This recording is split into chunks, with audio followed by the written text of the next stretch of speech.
7,000 Kenyan shillings per day. You can make that kind of money with a shoe store business.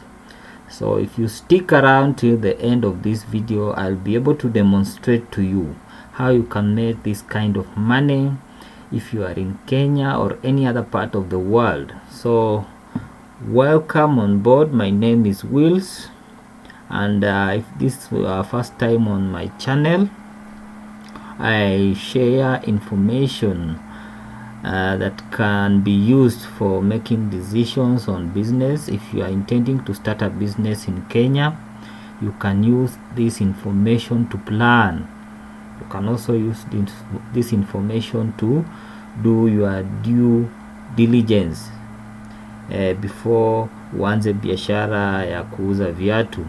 So if it's your first time, or if this makes sense to you, you can like, you can share, you can also subscribe to my channel. I'm also going to share other videos on other businesses, so you can be assured that you will get value from this information.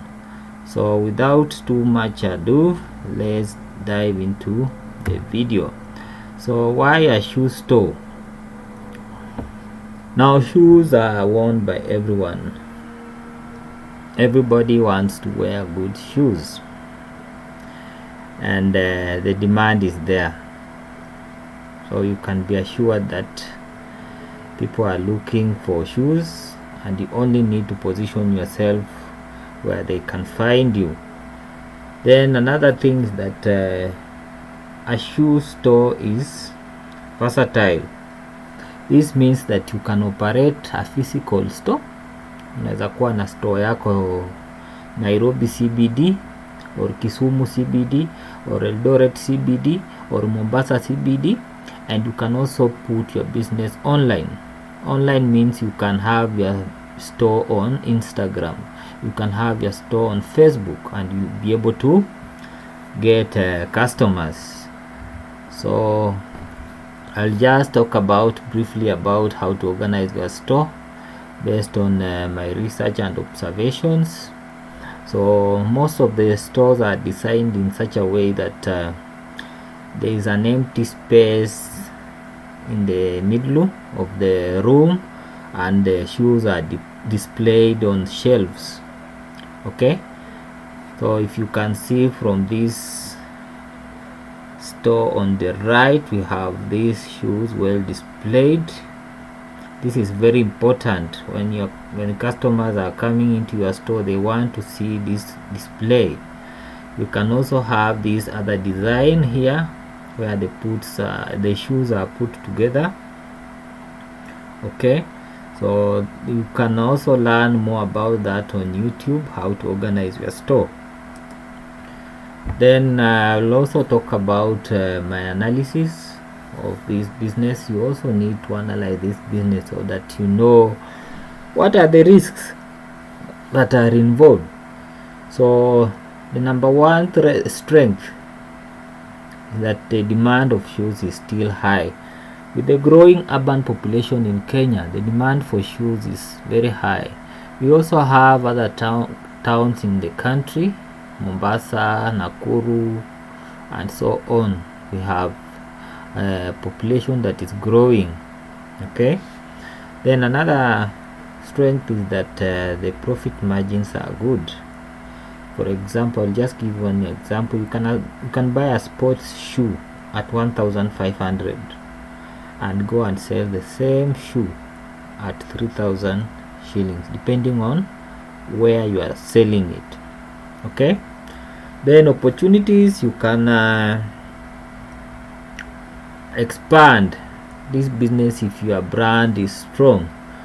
For example, if you have a branch in Nairobi, you can open another branch in Eldoret, you can open another branch in Nakuru. Okay, because you have a strong brand presence in that niche. Then you can also diversify. And include a wide range of other shoes. For example, If you are only targeting male shoes, you can diversify and include female shoes. You can also include kids shoes.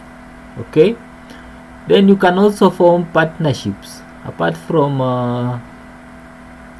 diversifying, you can also partner with other people. You can also get sponsors, people who are willing to inject capital in your business if you can demonstrate that it's making profits. So never look down upon opportunities. Then weaknesses and threats should be considered as some of the risks that you are likely to run into when doing this particular business. So risk number one ni kwamba shoes are highly specific, that is in terms of sizes. So customers choose shoes based on the size and other factors, but for somebody to buy a shoe lazima iwe inamfit. I won't go to buy a shoe that doesn't fit me. Okay, then there is a wide variety of shoes that are required for you to operate a successful store. You need more than 20 or 50 pairs of shoes for you to start attracting potential customers. Then threats, you will find that we have cheap, low cost, poor quality shoes. Now these are threats to the business, because if you are focused on importing your shoes from places like Singapore or UK or Turkey, then you will find other low cost plastic shoes. They will undermine your business. So there is another threat that is called competition. Competition can come in different forms. For example, when you have a physical store, you will find somebody coming to open another store next to you. So those are threats that you need to think about and know how you can be managing them. So I will talk about a breakdown of startup costs. Assuming that you have found a shop, you want to make it your shoe store, you'll need to pay rent. Now this may vary depending on the location. So you may need something maybe 30,000. You need a license, that is single business permit. You may need furniture. Maybe you will want to have 2 chairs or 1 stool for the attendant and the customers. Then you will need to make your display shelves, just simple shelves to display your shoes. Then you need a stock. As I have said, maybe you'll need 50 pairs. That may cost you 100,000. Then miscellaneous maybe 10,000. So roughly 180,000. You'll be able to start your shoe business. So let us look at some of the numbers, interesting numbers. I'll give an example. If you are selling Air Jordan, the shoe might cost you 3,500 to buy from a wholesaler or to import. Then when you retail that shoe at 5,000 shillings, you will make a profit of 1,500 shillings. Now if you sell 5 pairs only in a day, you will make 7,500 daily.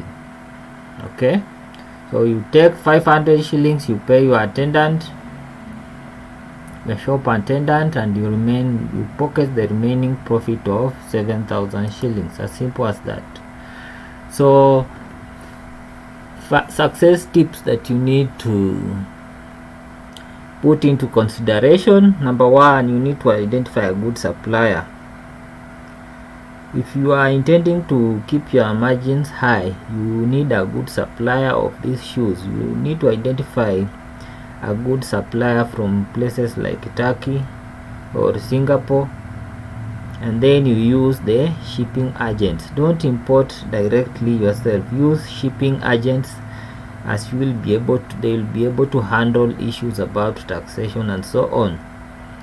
Then once you've imported your shoes, you can advertise online. Use Facebook and Instagram to advertise your business. Then use M-Pesa or Till or Paybill to handle your payments. Then this will prevent theft and so on, other risks. Then you just need to be patient. Give yourself 1 to 2 months and you start seeing good results. So thank you very much. You can follow me on Twitter, you can follow me on my Facebook page, or you can send me an email, hillarywills00@gmail.com. So thank you so much for watching and see you in the next video.